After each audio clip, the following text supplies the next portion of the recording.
Hello, my name is Joe Cortez, former international boxing referee from Las Vegas, Nevada, the boxing capital of the world. Well, of course, you don't say the boxing capital of the world, but Madison Square Garden is a mecca of boxing. And of course, now you got the Barclays Center that's competing with Madison Square Garden on the East Coast. And the Barclays Center is a beautiful venue, great fights. You have the Brooklyn Nets that are playing out of the Barclays Center now. So it's a nice arena, and I was honored to be there for, I think, my third show. Last week I was there supervising the WBO Intercontinental fight. It was an interesting match because it was a fight that, it was a 10-round fight for WBO Intercontinental, but this kid from Jeremy Bryan from Washington, D.C. was fighting Saddam Ali from Brooklyn, New York. And Saddam Ali, won a split decision, but it was a very competitive fight.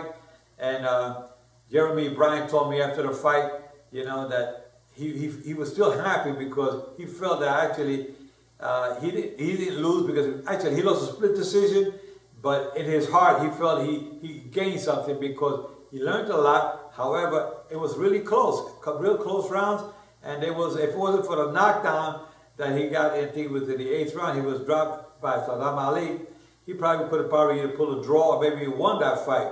But he is coming back. He felt in his heart that he's going to be back and become that. He wants to get that belt so bad, and I think he will eventually down the line. On the main event, Danny Garcia for Rod Salka.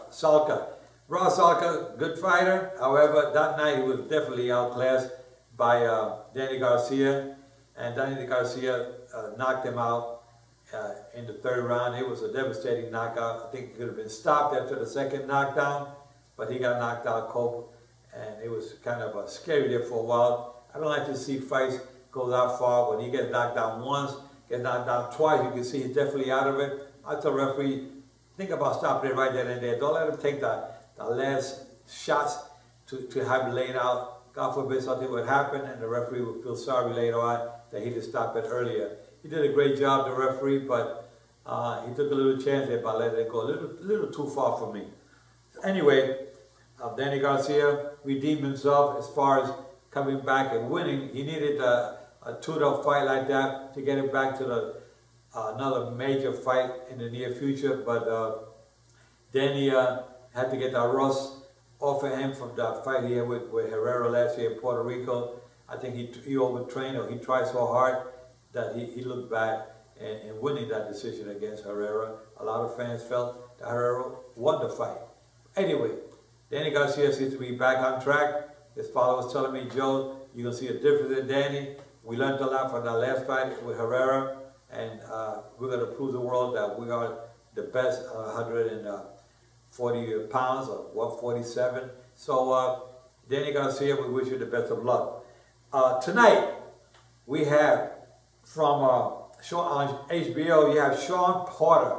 Shawn Porter, the IBF champion. And Shawn Porter took the championship from Devan Alexander about 1.5 years ago. And then he stopped Paulie Malignaggi by technical knockout in his last fight. And I'll tell you one thing, that Shawn Porter is in for a fight himself tonight. He's fighting a fighter by the name of Kell Brook from England. Kell Brook has 32-0 record with 22 knockouts. Now, who did he beat those 32 fights? Who did he knock out 22 fights? We don't know. He's unknown, but he's undefeated. And sometimes, these fighters are undefeated, and they go to raise their bar when they come to fighting top-notch fighter. But Shawn Porter, 24-0 with 18 big knockouts. So yeah, I expect this fight to be a knockout tonight, probably by the 4th or 5th round. Once those guys start taking each other, somebody's always got to go tonight. So let's see what happens. Anyway, that'll be a good fight for boxing. You have, on the undercard, you have Saki Obika fighting for the WBC super middleweight against Anthony Dirrell. That'd be a nice fight.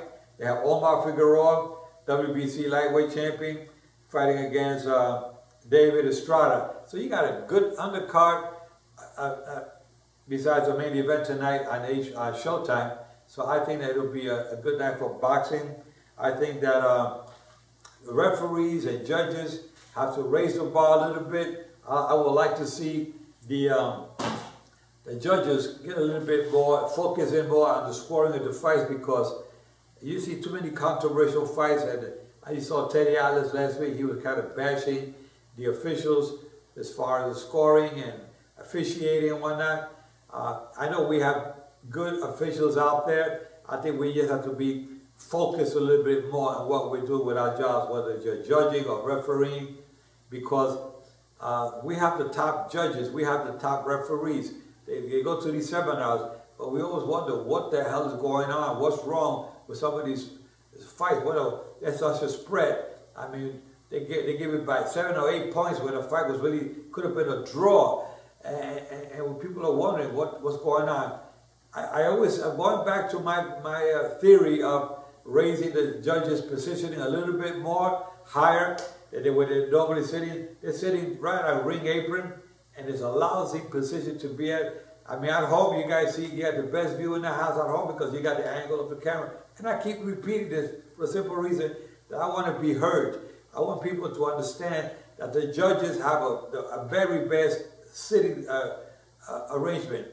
I mean, sitting on ring apron, you got the ropes, you got the referee, and the angles of the fighters in front of you. You're missing the referees, and the judges are missing a lot. And I proved it when Ring Magazine gave me 4 pages last year of my study, and it proved that from a higher positioning, you miss 1 or 2 punches per round, where at the bottom you're missing 9 to 19 punches per round. Something's got to be done. And I said, they don't want to change the positioning of the judges. Well, then you know what? You commissioners and sanctioning bodies got to do your homework a little bit more. If you're assigning the officials, you got to know your officials. Match your officials with the fighters. If you know that you have a fighter that's a slugger, and the other one is a boxer, and you know that your particular judge, sometimes he likes to favor the slugger. If you do your history, your homework, you'll see that his past history of that particular judge, he seems to favor the slugger.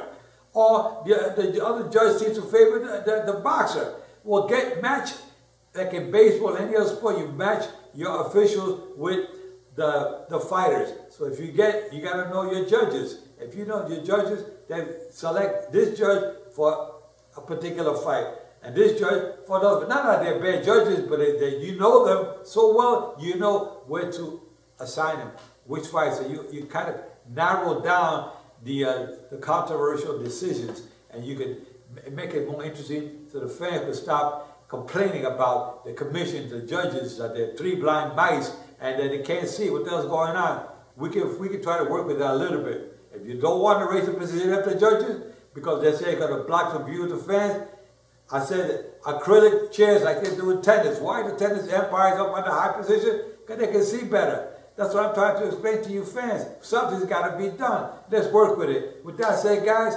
talk to you next week.